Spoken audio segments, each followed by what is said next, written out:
नमस्कार दोस्तों, स्वागत है आपका हमारे YouTube चैनल श्रीधरा एकेडमी में। आज हम आपके लिए लेके आए बहुत ही शानदार क्वेश्चन। कॉपी और पेन हाथ में ले लीजिए और टिक लगा लीजिए कि ये टॉप 30 क्वेश्चन में से आप कितने सही कर पाते हो। अगर राजस्थान जी के ध्यान से पढ़ा आपने तो ये क्वेश्चन आपके लिए बहुत ही महत्वपूर्ण है। तो चलिए शुरू करते हैं। पहला क्वेश्चन, राजस्थान राज्य का प्रथम राज प्रमुख किसे बनाया गया? प्रथम राज प्रमुख तो किसे बनाया गया? महाराजा मानसिंह द्वितीय को। और इन्होंने 1956 में, कब? 1956 में राज्यपाल की नियुक्ति तक राज प्रमुख का कार्यकाल संभाला था। 1956 में राज्यपाल की नियुक्ति तक। किसने? महाराजा मानसिंह द्वितीय ने। तो किस अंतिम हिंदू नरेश ने जयपुर में अश्वमेध यज्ञ करवाया, जो कि अंतिम हिंदू नरेश था? तो कौन था वो? थे सवाई जय सिंह, जिन्होंने जयपुर में अंतिम हिंदू नरेश थे जो जयपुर में अश्वमेध यज्ञ करवाया। और इनके बारे में थोड़ी जानकारी लेते हैं। यह अश्वमेध यज्ञ 1740 ईस्वी में पुंडरीक रत्नाकर की देखरेख में करवाया गया था। किसकी देखरेख में? पुंडरीक की देखरेख में 1740 ईस्वी में। तो आंसर क्या है? सवाई जय सिंह। तो अगला है, शाकंभरी से निकलने वाली शाकंभरी चौहानों की सबसे प्राचीन शाखा कौन सी है? शाकंभरी से निकलने वाली शाकंभरी चौहानों की सबसे प्राचीन शाखा वो कौन सी है? वो है नाडोल के चौहान, सबसे प्राचीन शाखा। और यह कब? यह है लगभग 1956 के लगभग। शाकंभरी छोड़कर नौडाल के चौहान वंश के शासन की नींव डाली थी। किसने? शाकंभरी के चौहान शासक कौन थे उसमें? वाकपति। कौन थे? वाकपति राज के दूसरे पुत्र लक्ष्मण, जिनका क्या नाम था? लक्ष्मण। और जिनको किस नाम से जाना जाता था? लाखन सिंह, जिनको लोग लाखन सिंह भी कहते थे। उन्होंने लगभग 960 ईस्वी के लगभग शाकंभरी छोड़कर नौडाल के चौहान वंश के शासन की नींव डाली थी, शाकंभरी छोड़ के। अगला है, झालावाड़ की स्वतंत्र रियासत का निर्माण कब किया गया? झालावाड़ की स्वतंत्र रियासत का निर्माण वो किया गया 1838 ईस्वी में। और ब्रिटिश सरकार ने 1838 ईस्वी में कोटा के दीवान व फौजदार झाला मदन सिंह को कोटा से अलग कर झालावाड़ की अलग रियासत बनाकर उसका शासन बनाया था। तो किसको कोटा से अलग कर? झालावाड़ की कोटा के दीवान व फौजदार झाला मदन सिंह को कोटा से अलग कर दिया था और झालावाड़ की अलग रियासत बना दी थी 1838 में। अगला, निम्न में से कौन सा कथन असत्य है? असत्य कथन पूछा है। पृथ्वीराज रासो में चौहानों को चंद्रवंशी बताया, यही कथन असत्य है। पृथ्वीराज रासो ने चौहानों को चंद्रवंशी नहीं बताया था। क्या बताया था? उनको बताया था अग्निकुंड। क्या बताया था? अग्निकुंड से उत्पन्न बताया था। तो इसका आंसर होगा ये। अगले ऑप्शन भी देख लेते हैं। कर्नल जेम्स टोड ने चौहानों को विदेशी यानी मध्य एशिया से आया हुआ माना है, सही है। पंडित गौरीशंकर ओझा चौहानों को सूर्यवंशी मानते हैं, सही है। डॉक्टर दशरथ शर्मा बिजौलिया लेख के आधार पर चौहानों को ब्राह्मण वंश से उत्पन्न बताते हैं।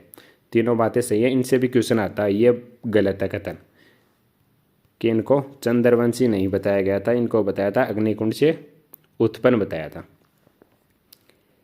अगला क्वेश्चन है, किस मुगल बादशाह ने कोटा को बूंदी से स्वतंत्र कर नई रियासत बनाई? कोटा को बूंदी से स्वतंत्र कर नई रियासत बनाई। तो किसने बनाई थी? वो थी शाहजहां ने। कोटा को बूंदी से स्वतंत्र कर, नई रियासत शाहजहाँ ने बनवाई थी। और पूछ ले कब बनवाई थी? 1631 ईस्वी में। 1631 ईस्वी में शाहजहाँ ने कोटा को बूंदी से स्वतंत्र कर बूंदी के शासक कौन थे? रतन सिंह के पुत्र माधो सिंह को वहाँ का शासक बनाया था। वहाँ का शासक किसको बनाया था? राजा रतन सिंह के पुत्र माधो सिंह को, माधो सिंह को शासक बनाया था। नेक्स्ट है, निम्न में से किस प्रशस्ति में सीकर में स्थित हर्षनाथ के मंदिर, सीकर में स्थित हर्षनाथ मंदिर, जैन माता के पास है हर्षनाथ मंदिर का निर्माण अल्लट द्वारा किए जाने का तथा चौहानों के वंश क्रम का उल्लेख है? तो वो किस में है? हर्षनाथ प्रशस्ति में। यह प्रशस्ति बूझले कब किया है? तो यह है 973 ईस्वी की, जिसके अंदर इसका उल्लेख है। नेक्स्ट है, निम्न में से कौन सा विद्वान पृथ्वीराज चौहान तृतीय के दरबार में नहीं था? कौन सा विद्वान पृथ्वीराज चौहान तृतीय के दरबार में नहीं था? चंद्रवरदाई, जनार्दन, जनानक, जयानक और सोमदेव। सोमदेव नहीं थे। सोमदेव किसके दरबार में थे? तो फिर अगर वो पृथ्वीराज चौहान तृतीय के नहीं थे तो वो किसके थे? वो थे चौहान शासक विग्रह राज चतुर्थ। किसके थे? विग्रह राज चतुर्थ के दरबार में थे। और विग्रह राज चतुर्थ को एक नाम और से भी जानते थे। क्या नाम था उनका? बिसलदेव। या ये भी पूछ सकते हैं, बिसलदेव भी ऑप्शन में दिया जा सकता है। उनके दरबार में थे। नेक्स्ट है, निम्न में से कौन सा युद्ध भारतीय इतिहास में मील का पत्थर सिद्ध हुआ? मील का पत्थर भारतीय इतिहास में।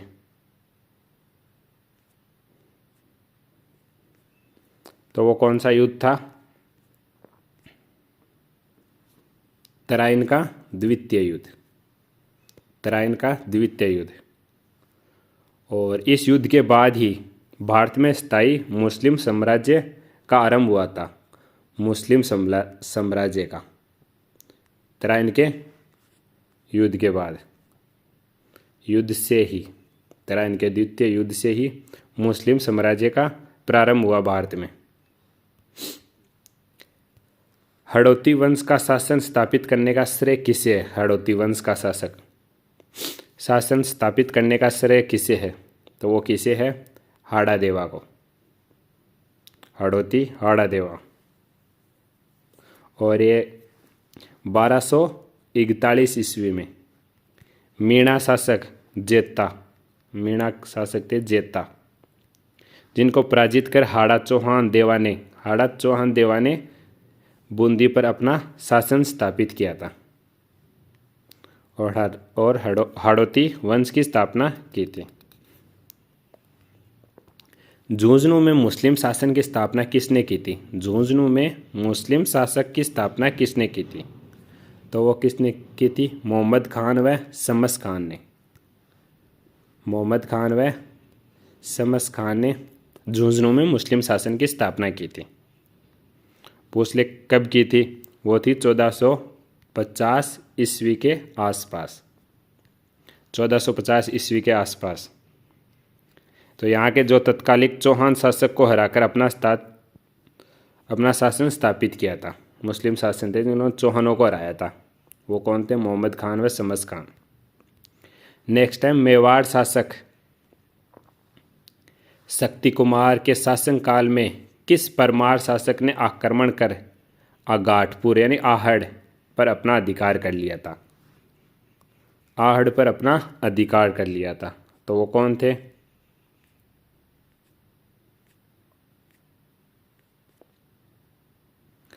वो थे मुंज। मेवाड़ शासक शक्ति कुमार के शासनकाल में किस परमार शासक ने आक्रमण कर आगाटपुर यानी परमार शासक कौन थे? वो मुंज, जिन्होंने आड़ पर अपना अधिकार कर लिया था।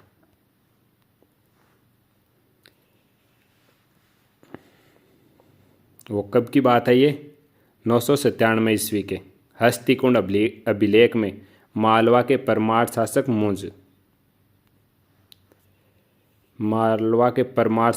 मुंज जिन्होंने आड़ पर आक्रमण कर अधिकार करने का जिनका उल्लेख दी गई है इस बात की।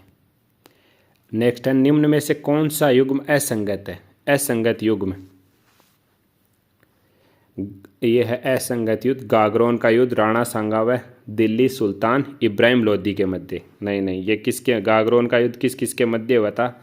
राणा सांगा व मालवा सुल्तान महमूद खिलजी के मध्य। इब्राहिम लोदी के मध्य नहीं हुआ था, ये हुआ था महमूद खिलजी के मध्य। महमूद खिलजी कहाँ के थे? मालवा सुल्तान। तो ये असंगत है। बयाना युद्ध राणा सांगा व बाबर के मध्य, सही है। चित्तौड़ का युद्ध अकबर व मेवाड़ महाराणा उदय सिंह के मध्य। कुंभलगढ़ का युद्ध शाहबाज खां के नेतृत्व में मुगल सेना व महाराणा प्रताप की सेना के मध्य। याद रखना, युद्ध के बारे में काफ़ी क्वेश्चन पूछते हैं कि कौन सा युद्ध किन के मध्य हुआ। भरतपुर धौलपुर क्षेत्र में जाट वंश के शासक का प्रारंभिक संस्थापक कौन था? जाट वंश के शासन का प्रारंभिक संस्थापक, तो वो कौन थे? वो थे चूड़ामन।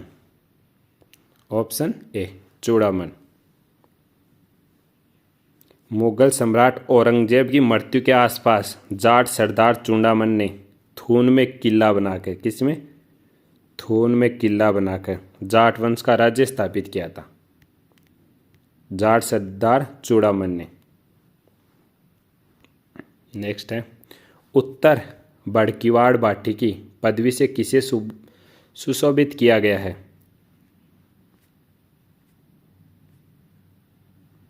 उत्तर बड़कीवाड़ बाठी की पदवी से तो किसे किया गया है? वो क्या है? जैसलमेर के शासकों को और जैसलमेर के बाठियों को उक्त पदवी से सुशोभित किया गया है क्योंकि वे भारत पर उत्तर पश्चिम दिशा से होने वाले आक्रमणों से देश की रक्षा किया करते थे। जैसलमेर रियासत के राजचिन्ह के नीचे छत्राला, यादवती और उत्तर बड़कीवाड़ अंकित है। तो यह है कहाँ पर, आपसे पूछ ले तो यह जैसलमेर रियासत के राजचिन्ह के नीचे। यह है बाटी, छत्राला भी कहलाते हैं, उत्तर बड़कीवाड़ बाठी या इसको छत्राला यादवपति भी कहते हैं। तो ये किनको? जैसलमेर के शासकों को। नेक्स्ट है, जैसलमेर के शासक रावल बैर सिंह ने जोधपुर के किस शासक को कुछ समय के लिए अपने यहाँ शरण दी थी तथा पुनः उसका राज्य प्राप्त करने में मदद की थी?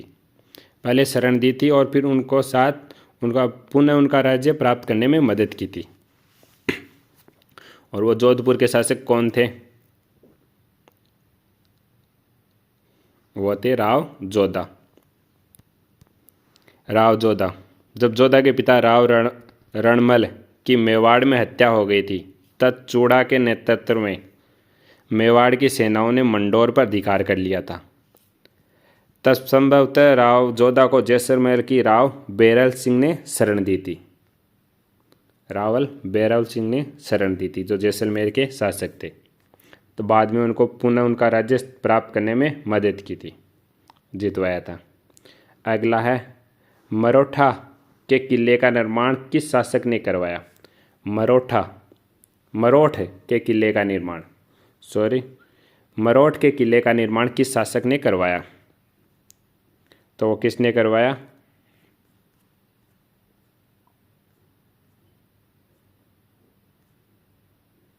वो करवाया मांडवराव ने। मरोठ मांडवराव। जैसलमेर के बाटी शासक मांडवराव ने 1599 ईस्वी के लगभग मारोठ नगर बसाकर उसके पास मारोठ दुर्ग का निर्माण करवाया था, प्रारंभ किया, जिसे उसके पुत्र पूर्ण किसने, इसको पूछ ले कि किले का प्रारंभ किसने किया? प्रारंभ तो किया था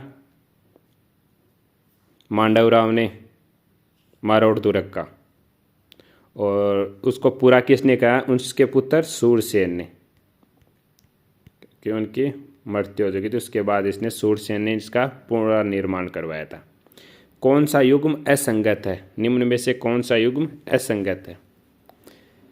गिंगोली का युद्ध जयपुर नरेश जगत सिंह द्वितीय व जोधपुर शासक मान सिंह राठौड़ के मध्य, सही है। तुंगा का युद्ध जयपुर नरेश स्वयं जय सिंह व जोधपुर नरेश महाराणा विजय सिंह की संयुक्त सेना व मराठा के, नहीं, ये असंगत है। तुंगा का युद्ध किन किन के मध्य हुआ था? जयपुर का नेतृत्व सवाई प्रताप सिंह ने किया था, ना कि सवाई जय सिंह ने। यहाँ जय सिंह ने नहीं, सवाई प्रताप सिंह ने किया था। बाकी तो जोधपुर महाराणा विजय सिंह की संयुक्त सेना में मराठा शिवाजी के मध्य हुआ था। बाकी बिथोरा का युद्ध सही है, अहुआ का युद्ध भी सही है। नेक्स्ट है तन्नौठ जैसलमेर में, तन्नौठ माता भी होती है जैसलमेर में। तन्नौठ जैसलमेर में बाठी वंश की दूसरी राजधानी की स्थापना किस शासक द्वारा की गई थी? बाठी वंश की दूसरी राजधानी की स्थापना किस शासक द्वारा की गई थी? तो वो किसकी? मंगल राव के द्वारा, मंगल राव के द्वारा। बाठी के वंशज मंगल राव गजनी के शासक डुंडी द्वारा परास्त होने के बाद जैसलमेर क्षेत्र में बसाए गए, जहां उन्होंने तन्नौठ में अपनी राजधानी स्थापित की।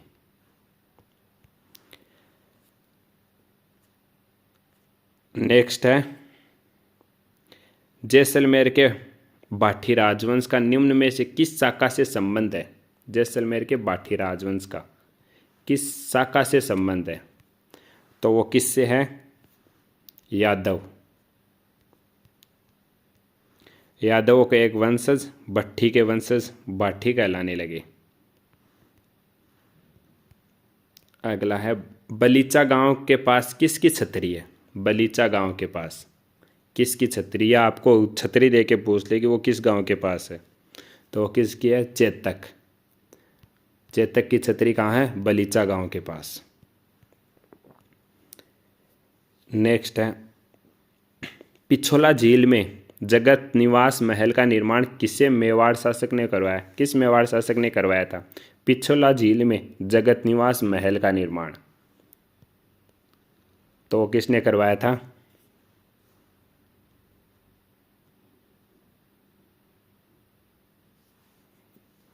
महाराणा जगत सिंह प्रथम ने। पिछोला झील में जगत निवास महल जगत सिंह प्रथम ने। परंतु जगमंदिर महलों का निर्माण महाराणा करण सिंह ने प्रारंभ किया था। अब ऐसे बोलिए कि जगत निवास महल का तो निर्माण जगत सिंह ने करवाया, जगत सिंह द्वितीय ने, जगत सिंह द्वितीय ने करवाया था, प्रथम ने नहीं, जगत सिंह द्वितीय ने करवाया था जगत निवास महल का निर्माण। अगर जग मंदिर महलों का निर्माण पूछ ले तो वो आपको बताना है कि जग मंदिर। अगला है प्रतापगढ़ की जागीर को मेवाड़ से स्वतंत्र कर नई रियासत का निर्माण किस मुगल बादशाह के समय हुआ था? तो अगला क्वेश्चन क्या पूछा है कि प्रतापगढ़ की जागीर को मेवाड़ से स्वतंत्र कर नई रियासत का निर्माण किस मुगल बादशाह के समय हुआ था? तो वो किस मुगल बादशाह के समय हुआ था? वो हुआ था शाहजहां के। प्रतापगढ़ की जागीर को मेवाड़ से स्वतंत्र कर नई रियासत निर्माण शाहजहां के समय हुआ था। नेक्स्ट है जगमंदिर महलों का निर्माण किसने करवाया था? वो पीछे क्वेश्चन पूछा था आपको, तो उसका आंसर होगा महाराणा करण सिंह ने। महाराणा करण सिंह जगमंदिर का, और जगत निवास महल का जगत सिंह द्वितीय ने। अब क्वेश्चन है मेवाड़ के निम्न में से किस शासक का संबंध हुरडा सम्मेलन से है? हुरंडा सम्मेलन तो किस शासक का संबंध है? महाराणा जगत सिंह द्वितीय का। जगत सिंह जिन्होंने जगत निवास महल का भी निर्माण करवाया था, उन्हीं का संबंध हुरंडा सम्मेलन से भी है। मराठों के विरुद्ध राजस्थान के राजाओं को संगठित करने के उद्देश्य से मेवाड़ महाराणा जगत सिंह द्वितीय के काल में हुरंडा नामक स्थान पर राजाओं का सम्मेलन आयोजित हुआ था। हुरंडा नामक स्थान राजाओं का सम्मेलन हुआ था। अगला क्वेश्चन है 25 नंबर।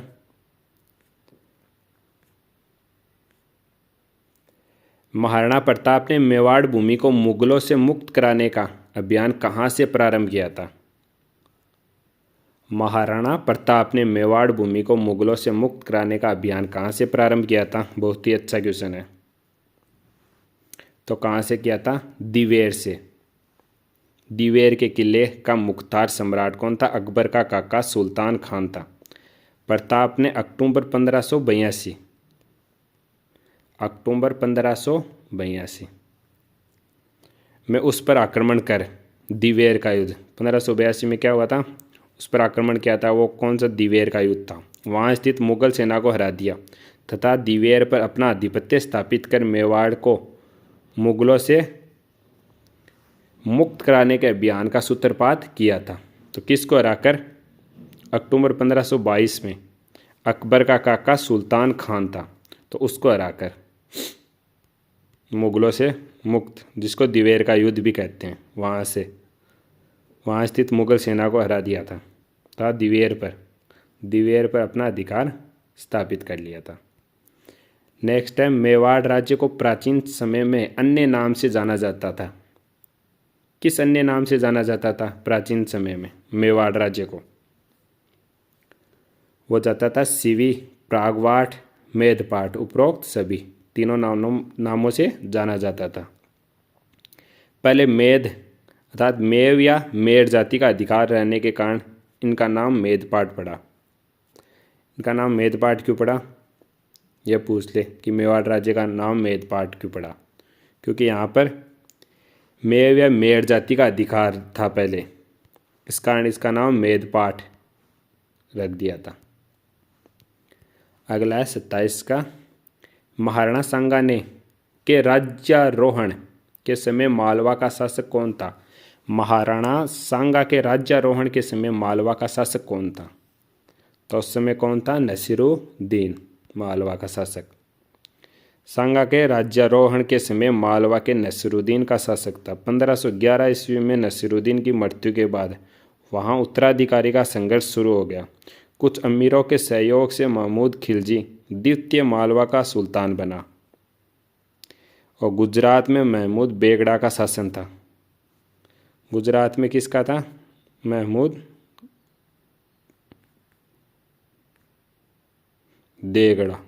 बेगड़ा का शासक था।